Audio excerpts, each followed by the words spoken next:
అవుతా కరీంనగర్ అభివృద్ధిలో తప్పకుండా ఎక్కువ శ్రమించి పనిచేస్తా. ప్రజలకు అందుబాటులో ఉంటూ కార్యకర్తలను కాపాడుకుంటూ నా వంతు తప్పకుండా అభివృద్ధికి సహకరిస్తా అని చెప్పి ఈ సందర్భంగా తెలియజేస్తూ, ఎన్నికల వరకు మాత్రమే రాజకీయాలు, ఎన్నికల తర్వాత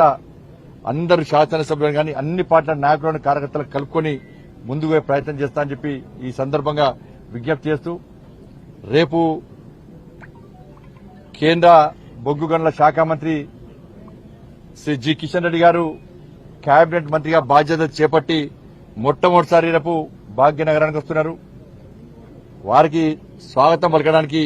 తెలంగాణ సెల్యూట్ పేరుతోని భారతీయ జనతా పార్టీ రాష్ట్ర శాఖ నిర్వహిస్తున్న కార్యక్రమాన్ని, తెలంగాణకు వందనం పేరుతోని భారతీయ జనతా పార్టీ రాష్ట్ర శాఖ నిర్వహిస్తున్న కార్యక్రమాన్ని పూర్తిగా విజయవంతం చేయాల్సిందిగా తెలంగాణ రాష్ట్రంలోని కార్యకర్తలందరికీ విజ్ఞప్తి చేస్తూ, రేపు పెద్ద ఎత్తున స్వచ్ఛందంగా బేగంపేట విజ్ఞప్తి చేస్తున్నాను. ఇంత మంచి